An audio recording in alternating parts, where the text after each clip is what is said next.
যারা এইচএসসির স্টুডেন্ট আছেন, আজকের ক্লাসটা তাদের জন্য সো মাচ ইম্পর্ট্যান্ট। কারণ আপনাদের 3 নাম্বার দাগে স্পেশাল ইউজ থাকে এবং আজকের ক্লাসটা যদি আপনি দেখেন 3 নাম্বার দাগে মার্কস থাকে হচ্ছে 5। তো আপনি অবশ্যই 5-এ 5 পাবেন। কিভাবে খুব সহজে আপনি 5-এ 5 পেতে পারেন? 1 নম্বর দাগে যে হোয়াট ডাজ লুক লাইক, উপরে যে কলামটা থাকে ওই কলামের ভিতরে এই শব্দগুলো থাকে, হোয়াট ডাজ লুক লাইক, তারপর দেয়ার থাকে, উড ইউ মাইন্ড থাকে, এরকম কিছু শব্দ থাকে যেগুলো আমাদের ওই শূন্য স্থানে বসাতে হয়। তো আমাদের যদি হোয়াট ডাজ লুক লাইক থাকে, তার মানে এইখানে দেখেন যে 2টা গ্যাপ থাকবে। হোয়াট ডাজ লুক লাইকের ক্ষেত্রে আমাদের প্রশ্নের ভিতরে যেখানে 2টা গ্যাপ থাকবে সেই জায়গাতে আমাদের what does look like use করতে হবে। দেখেন এইখানে এই যে এই একটা গ্যাপ আছে, এইখানে আর একটা গ্যাপ আছে, তার মানে যে প্রশ্নের ভিতরে আমরা 2টা গ্যাপ দেখব সেইখানে আমরা হোয়াট ডাজ লুক লাইক এই শব্দটা ইউজ করব। আমাদের আর কোনো কিছু দেখার দরকার নেই, আমাদের অর্থ বোঝার দরকার নেই। তো হোয়াট ডাজ লুক লাইক না দিয়ে অনেক সময় ওটা দেয় যে what's like, that means what is like. তো অনেক সময় এইটা দিয়ে দেয়। তো এই দুইটা যেটাই দিক না কেন, আমাদের এই যে 2টা গ্যাপ যেখানে থাকবে সেইখানে আমরা এই 2টা শব্দ ইউজ করব। তারপর এখানে দেয়ার, দেয়ার শব্দটা থাকে। তো দেয়ারের পর আমাদের কি কি ইউজড হয় সেইটা দেখতে হবে, কি কি ব্যবহৃত হয়। দেয়ারের পর ভার্ব টু ব্যবহৃত হয়, is, was, were, have, has. এই যে এই অক্সিলারি ভার্বগুলো বসে। তো আমাদের শূন্য স্থানের পর তো আপনাদের বেশিরভাগ হচ্ছে লিভড, তার মানে ভার্ব টু লিভড এই শব্দটা বেশিরভাগ থাকে বেশিরভাগ ক্ষেত্রে। তো এইখানে দেখেন যে শূন্যস্থানের পর যদি লিভড থাকে তাহলে আমরা সেইখানে আর কোনো কিছুই চিন্তা না করে দেয়ার শব্দটা ব্যবহার করব। There lived a poor man. তো অনেক সময় এই শূন্যস্থানের পরে ইজ থাকতে পারে, ওয়ার থাকতে পারে, ওয়াজ থাকতে পারে। That means there is, there was, there were, there have, has, এইগুলো অনেক সময় থাকতে পারে। তো এর যে কোনো একটা থাকা মানেই আমরা ওই শূন্যস্থানে দেয়ার শব্দটা ইউজ করব। There lived a poor man. তো বেশিরভাগ ক্ষেত্রে ভার্ব টুটা আপনাদের দিয়ে থাকে। তো এরপর 3 নাম্বারে আছে যে would you mind. Would you মাইন্ডের পর সবসময় ভার্বের সাথে আইএনজি বসে। উড ইউ মাইন্ডের পর সবসময় ভার্বের সাথে আইএনজি করতে হয়। তো শূন্যস্থানের পর যদি আমাদের ভার্বের সাথে আইএনজি যোগ থাকে, কোনো শূন্যস্থানের পর আমরা যদি দেখি যে ভার্বের সাথে আইএনজি যোগ আছে, তাহলে ওই শূন্যস্থানে আমরা উড ইউ মাইন্ড শব্দটা ইউজ করব। উড ইউ মাইন্ড, একদম ইজি। তো আজকে ক্লাসটা দেখার পরে আপনি নিজেই এটা ইউজ করতে পারবেন এবং 5-এ 5 পেয়ে যাবেন খুবই সহজে। নম্বরে আমরা দেখি যে হোয়াট ইফ। হোয়াট ইফ মনে হচ্ছে যেন বা যদি, এইরকম অর্থ করে। যে হোয়াট ইফ এইটা কখন আমরা ইউজ করব? যেখানে দেখব যে আমরা আমাদের সেন্টেন্সের শেষে জিজ্ঞাসাবোধক চিহ্নটা থাকবে, তার মানে ইন্ট্রোগেশন সাইন যে বাক্যের শেষে থাকবে সেইখানে আমরা হোয়াট ইফ ব্যবহার করব। আর হোয়াট ইফের অর্থটা কীরকম হয়? যদি এমনটা হয় বা এমনটা হতো, তার মানে হোয়াট ইফ দ্বারা হচ্ছে একটা ভয় প্রকাশ করবে, ভয় প্রকাশ করে যে হোয়াট ইফ, আমরা এখানে হোয়াট ইফ ইউজ করব। What if we miss the bus, যদি আমরা বাসটা মিস করি, we will take a taxi, তাহলে আমরা একটা ট্যাক্সি নিব। তাহলে যদি আমরা বাসটা মিস করি, তার মানে বাস মিস করে একটা ভয় প্রকাশ করে এখানে। এরপর no sooner hat. No sooner হ্যাটটা আমরা খুব ইজিলি বসাতে পারি। তার মানে আমাদের বাক্যের ভিতরে যদি কোথাও দ্যান থাকে, আমাদের বাক্যের ভিতরে দেখতে পাবো যে কোথায় দ্যান আছে। তো নো সোনার হ্যাটটা প্রায় প্রত্যেকটা মডেল কোশ্চেনে দিয়ে থাকে। নো সোনার হ্যাটের থেকে একটা কোশ্চেন থাকে। তো আমাদের বাক্যের ভিতরে দেখেন এখানে দ্যান আছে। তো বাক্যের ভিতরে যদি আমরা দ্যানটা খুঁজে পাই, তাহলে ওই বাক্যের শূন্য স্থানে নো সোনার হ্যাটটা ইউজ করবো আমরা।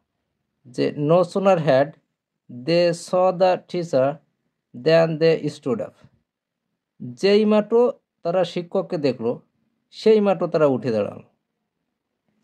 এরপর আছে as soon as. As soon অ্যাজটাও অনেক মডেলে ব্যবহার করা হয়। অ্যাজ সুন অ্যাজ মানে হচ্ছে যেই মাত্র। তো এর আগে এবং পরে হচ্ছে ফার্স্ট ইনডিফিনাইট টেন্স বসে। অ্যাজ সুন অ্যাজের আগে আগে এবং পরে ফার্স্ট ইনডিফিনাইট টেন্স থাকবে। সো এখানে আমরা যদি একটু দেখি যে the teacher enter the class they kept quiet, তার মানে যেই মাত্র শিক্ষক ক্লাসে প্রবেশ করলো তারা চুপ হয়ে গেল, তার মানে তারা শান্ত হয়ে গেল, ছেলেমেয়েরা শান্ত হয়ে গেল। দেখেন এতে the teacher subject and then entered, এটা হচ্ছে ভার্ব টু। তার মানে আমি বলছি যে অ্যাজ সুন অ্যাজ এর আগে ফার্স্ট ইনডিফিনাইট থাকতে পারে, আবার পরে ফার্স্ট ইনডিফিনাইট থাকতে পারে।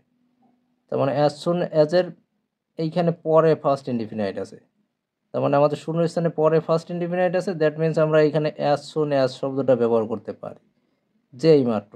তাহলে as soon as the teacher enter the class they kept quiet, তারা শান্ত হয়ে গেল। যেই মাত্র শ্রেণীকক্ষে শিক্ষক প্রবেশ করলো সেই মাত্র তারা শান্ত হয়ে গেল। এরপর 7 নম্বরে হচ্ছে আনলেস। আনলেস মানে হচ্ছে যদি না, এটা দ্বারা হচ্ছে একটা শর্ত নির্দেশ করে, শর্ত বোঝায়। আনলেস দ্বারা শর্ত বোঝায়। তো ড্যাশ ইউ ওয়ার্ক হার্ড, যদি তুমি কঠোর পরিশ্রম না করো, ইউ উইল নট পাস, তুমি পাস করবে না। যদি তুমি কঠোর পরিশ্রম না করো তাহলে তুমি পাস করবে না। এইখানে আমরা ইউজ করব unless you work hard. Unless মানে কি যদি না, তাহলে unless you work hard you will not pass, যদি না তুমি কঠোর পরিশ্রম করো তাহলে তুমি পাস করবে না। দ্যাট মিনস কঠোর পরিশ্রম না করলে তুমি পাস করবে না। এরপর 8 নম্বর হচ্ছে ইউজ টু। ইউজ টু দ্বারা অভ্যস্ততা বোঝায়। ইউজ টু মানে হচ্ছে কোনো কাজে বা কেউ কোনো কাজ করতে অভ্যস্ত থাকলে সেই ক্ষেত্রে আমরা ইউজ টু ব্যবহার করি। তো ইউজ টুর পরে আমাদের ভার্ব অন বসে। সো গ্যাপের পরে যখন আমরা ভার্ব অন দেখব এবং কোনো একজন লোক কোনো একটা কাজ করতে অভ্যস্ত, অনেক দিন যাবৎ সে প্রায় ওই কাজটা করে থাকে, এই রকম ক্ষেত্রে আমরা ইউজ টু শব্দটা ইউজ করব। ইউজ টু মানে কি কোনো কাজ করতে কেউ অভ্যস্ত, যেমন হি use to swim in the river. দেখেন গ্যাপের পরে ভার্ব অন আছে, ভার্ব অন থাকবে, শূন্যস্থানের পরে ভার্ব অন। এবং এখানে অর্থটা কীরকম হয় যে he use to swim in the river, সে নদীতে সাঁতার কাটতে অভ্যস্ত, তার মানে সে প্রায় নদীতে সাঁতার কেটে থাকে।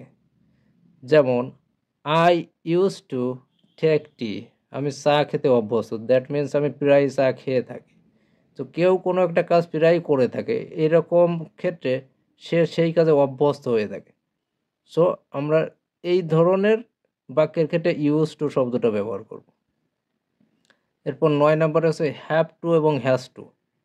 তো হ্যাভ টু এবং হ্যাজ টু এই শব্দের অর্থ হচ্ছে কেউ কোনো কিছু করতে বাধ্য থাকবে। হ্যাভ টু হ্যাজ টু মানে হচ্ছে কোনো কাজ করতে বাধ্য থাকা। তো কোন কোন সাবজেক্টের পরে হ্যাভ টু বসে এবং কোন কোন সাবজেক্টের পরে হ্যাজ টু বসে এইটা জানা খুব ইম্পর্ট্যান্ট। তো এখানে দেখেন যে আই, উই, দে, ইউ, এই সাবজেক্টগুলোর পর হ্যাভ টু বসবে এবং হ্যাভ টু এর পরে অবশ্যই ভার্ব ওয়ান বসবে। ভার্ব টু বা ভার্ব থ্রি বসালে কিন্তু ভুল যাবে। আর হি, শি, ইট এইগুলোর পর হ্যাজ টু বসবে, তারপর ভার্ব ওয়ান।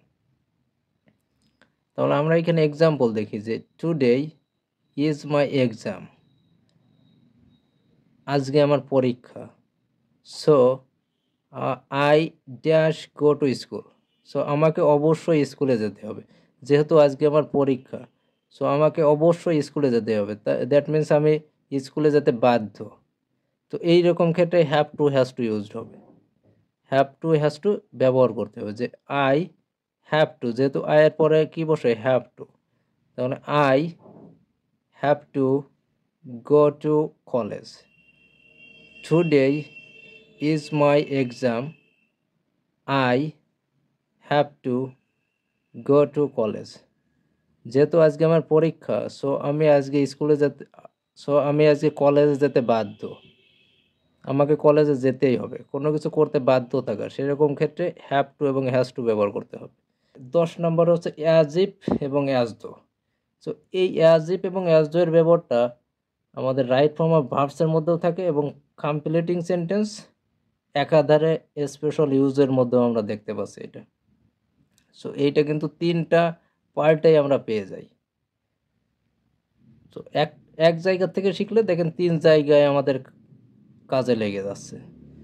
তাহলে অ্যাজ ইফ বা অ্যাজ দো এর আগে এবং পরে দেখতে হবে। যখন আমরা অ্যাজ ইফ বা অ্যাজ দোটা ব্যবহার করব, আমাদের শূন্যস্থানের আগে কোন টেন্স আছে এবং শূন্যস্থানের পরে কোন টেন্স আছে এইটা আগে দেখে নিতে হবে।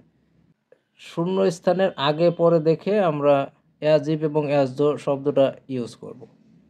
সো অ্যাজ ইফের আগের অংশ যদি প্রেজেন্ট ইনডিফিনাইট টেন্স হয়, তাহলে পরের অংশ কি হবে? পরের অংশ হবে ফার্স্ট ইনডিফিনাইট টেন্স।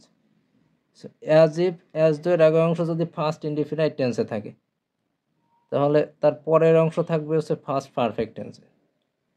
সো যখন আমাদের শূন্যস্থানের পরে ফার্স্ট পারফেক্ট টেন্স থাকবে এবং শূন্যস্থানের আগে ফার্স্ট ইনডিফিনাইট টেন্স থাকবে, ঠিক সেই সময়টায় আমরা অ্যাজ ইফ এবং অ্যাজ দো ব্যবহার করব সেই বাক্যটাতে। 11 নম্বরে আমাদের আছে লেট অ্যালং। লেট অ্যালং শব্দটা দ্বারা কীরকম অর্থ প্রকাশ করে? যে এটা চিন্তা করা যায় না, অসম্ভব বিষয় নির্দেশ করে বা বিশাল পার্থক্য নির্দেশ করে লেট অ্যালং দ্বারা। যে এটা হয় না আবার ওটা, সে পরীক্ষাতে পাশ করতে পারে না আবার সে A+ পাবে। দ্যাট মিন্স সামান্য জিনিসের সাথে বিশাল একটা জিনিসের তুলনা করা। তার মানে সে 5 টাকা আয় করতে পারে না, আবার সে 500 টাকা আয় করবে। তো বিশাল একটা পার্থক্য থাকবে, বিশাল একটা তফাৎ থাকবে লেট অ্যালং শব্দটার দ্বারা। এটা হয় না আবার ওটা কিভাবে করবে, এটা অসম্ভব বিষয়, সে এটা করতেই পারবে না, এরকম অর্থ প্রকাশ করে। যেমন রহিম ক্যান নট আর্ন 200 টাকা আ ডে। রহিম উপার্জন করতে পারে না, 200 টাকা উপার্জন করতে পারে না আ ডে, একদিনে। রহিম একদিনে 200 টাকা উপার্জন করতে পারে না। লেট অ্যালং 2000 টাকা, আবার সে 2000 টাকা কিভাবে উপার্জন করবে, এটা কল্পনাই করা যায় না। সে একদিনে 200 টাকা উপার্জন করতে পারে না, আবার 2000 টাকা উপার্জন করবে। সে পরীক্ষাতে পাশই করতে পারে না, আবার A+ পাবে। সো আমাদের এক্সাম্পলটা এইরকম হয়ে থাকে যে এটা হয় না আবার ওটা কিভাবে করবে, চিন্তাও করা যায় না। সেই ক্ষেত্রে কী হবে? Let along. এরপর 12 নম্বরে আমাদের আছে হ্যাড বেটার। হ্যাড বেটার মানে হচ্ছে বরং ভালো। সো হ্যাড বেটার মানে কি? অধিকতর ভালো বা বরং ভালো, এটা করা তোমার বরং ভালো। তো হ্যাড বেটার এরপর অবশ্যই ভার্ব অন পড়বে। তো আমাদের শূন্য স্থানের পর যদি ভার্ব অন থাকে, তাহলে সেই ক্ষেত্রে আমাদের হ্যাড বেটার ইউজ করতে হবে। দেখা যাচ্ছে যে কেউ একজন জ্বরে ভুগতেছে, তাহলে তখন পাশে থেকে কেউ একজন বলল যে তোমার বরং ডাক্তার দেখানো ভালো, তাই you had better go to doctor. তোমার বরং ডাক্তারের কাছে যাওয়াই ভালো, যেহেতু তুমি জ্বরে ভুগতেছো। এরপর 13 নম্বরে আছে যে উড রেদার। উড রেদার শব্দের অর্থ হচ্ছে বরং ভালো। তার মানে এরা প্রায় একই টাইপের অর্থ প্রকাশ করে, হ্যাড বেটার এবং উড রেদার। তবে এই দুইটা ক্ষেত্রে আমরা কখন কোনটা ইউজ করব? কখন আমরা উড রেদার ইউজ করব এবং কখন হ্যাড বেটার ইউজ করব? সো আমরা উড রেদারটা দেখেন, উড রেদারের পরে অবশ্যই একটা দেন থাকবে। আমাদের শূন্যস্থানের পরে বা আমাদের বাক্যের মধ্যে যদি কোথাও দেন থাকে, তাহলে ওই শূন্যস্থানে উড রেদার শব্দটা ইউজ করতে হবে, যে বরং ভালো দেন থাকে। যেমন I would rather die than বেগ। আমি বরং মারা যাব তবু ভিক্ষা করব না। এই যে উড রেদার মানে কি? বরং ভালো। আই উড রেদার আমি বরং ডাই মারা যাব, দেন তবুও বেগ ভিক্ষা করব না। So I would rather die than beg, এইরকম। তার মানে আমাদের প্রশ্নের ভিতরে বা বাক্যের ভিতরে একটা দেন যদি থাকে, তাহলে তখন আমরা উড রেদার ব্যবহার করব। আর যখন দেন শব্দটা থাকবে না, আমাদের শূন্যস্থানের পরে ভার্ব ওয়ান থাকবে, শুধু দেন থাকবে না, তখন আমরা হ্যাড বেটার শব্দটা ইউজ করব। ঠিক আছে?